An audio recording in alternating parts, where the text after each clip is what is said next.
Hey friends, it's your boy SVH coming at you with today's bowl of Saki by Hazrat Inayat for September 15th. To become cold from the coldness of the world is weakness.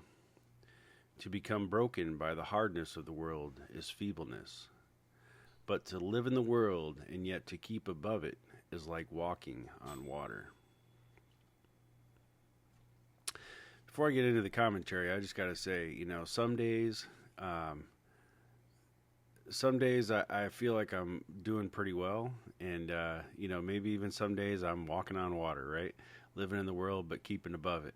But today was one of those days I did not walk on the water. I definitely sank quite a bit today.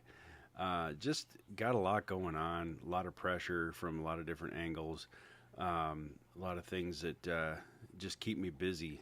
And some days, I feel rested. Yesterday was a great day. Got out, did a big long hike, and got a little recharge. But then today, I just felt zapped again. So it just you have those days, you have those moments. But so I think this one in particular is going to be for me today, and I'm sure it'll probably touch a lot of you as well. But Mersha goes on to say the spiritual path is easiest if there is not something pulling one from behind, and that force is the life in the world, one's friends, surroundings, acquaintances, and one's foes. Remain therefore in the world as a traveler, making a station on his way. Do all the good you can to serve and succor humanity, but escape attachment. By this in no way will you prove to be loveless. On the contrary, it is attachment which divides love, and love raised above attachment is like a rain from above nourishing all the plants upon the earth. There is only one thing that helps us to rise above conditions, and that is a change of outlook on life. This change is made practicable by a changing of attitude. For a Sufi, therefore, not only patience to bear all things is necessary, but to see all things from a certain point of view that can relieve him for the moment from difficulty and pain. Very often it is one's outlook which changes a person's whole life. It can turn hell into heaven, and it can turn sorrow into joy. When a person looks from a certain point of view, every little pinprick feels like the point of a sword piercing his heart. If he looks at the same thing from a different point of view, the heart becomes sting-proof. Nothing can touch it. All things are sent forth in that person as bullets. All things are sent forth at that person as bullets drop down without ever having touched him. What is the meaning of walking upon the water? Life is symbolized as water. There is one person who drowns in the water, there is another who swims in the water, but there is still another who walks upon it. The one who is so sensitive that after one little pinprick he is unhappy throughout the day and night is the man of the first category. The one who takes and gives back and makes a game of life is the swimmer. He does not mind if he receives one knock, for he derives satisfaction from being able to give 2 knocks in return. But the one whom nothing can touch in the world, and yet is above the world, he is the one who walks upon the water. Life is under his feet, both its joy and sorrow. Verily, independence and indifference are the 2 wings which enable the soul to fly. Yeah, these always hit me. This one today, it definitely was for me. Today I was probably more of that first person who drowned in the water a little bit, maybe swam a little, but just some days it's hard to really be on top of things and walk on that water, but we keep trying, right? And I should have really remembered this last point today. It's just something I've been working really hard on over the last couple of years. Independence and indifference are the 2 wings which enable the soul to fly. And Murshid also says, the two wings of the heart are independence and indifference. And you'll probably notice a lot in Sufism that the heart and wings is kind of our symbol of the Sufi order or the Sufi message. It's used in a lot of different ways. I actually have a variation of it tattooed on my chest here. And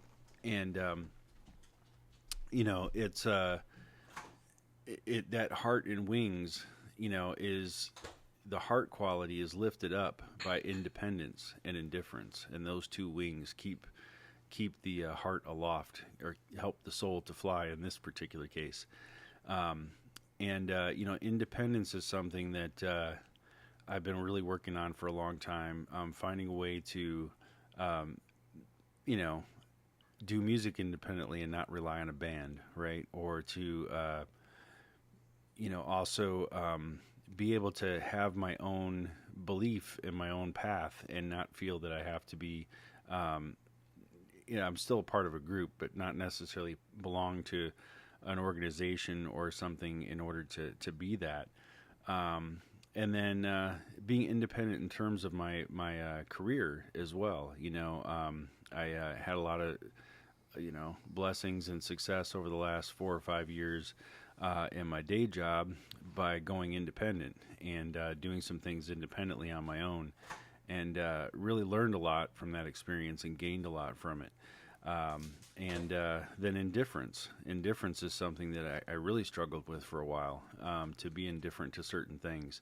When I did get off the road and stop touring, it was hard to be indifferent to that. I would see my old band on YouTube or a live stream or something playing some big festival in Europe, and I'd be like, man, I'm missing out, and it was very hard to be indifferent to that. And then trying to find my way and trying to figure out how to do music again and how to do it in a meaningful way that, didn't necessarily mean, chasing after a record deal or having to have a manager and a booking agent and all that stuff at the moment.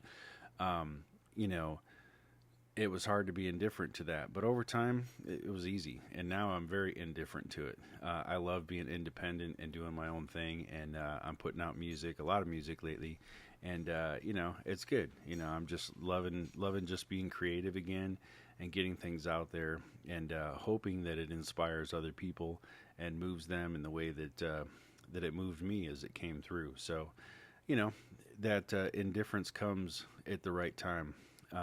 That's definitely something that takes some work. But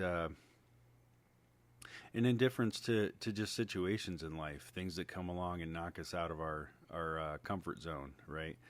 To just be able to kind of be indifferent to that. So I wish I would have remembered this one a little bit more today, to keep that indifference and independence alive in my heart today. But I know now, so I'll probably I'll go to bed with a better mindset, and tomorrow will be another day.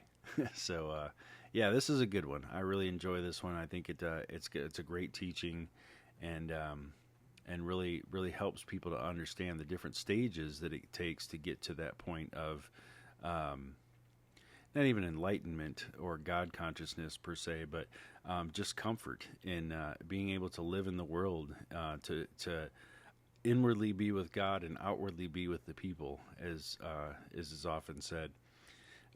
It's not that easy to do, but once you kind of work at it and work towards it and cultivate it and really have that desire to do it, then it becomes a lot easier, and then it becomes natural. It becomes something that just becomes a part of who you are.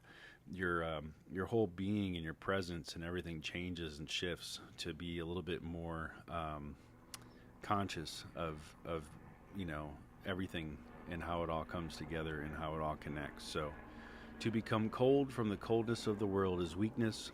To become broken by the hardness of the world is feebleness. But to live in the world and yet to keep above it is like walking on the water. And there you have it, friends. There's today's bowl of Saki, and I'll be back again tomorrow with another. Have a good night.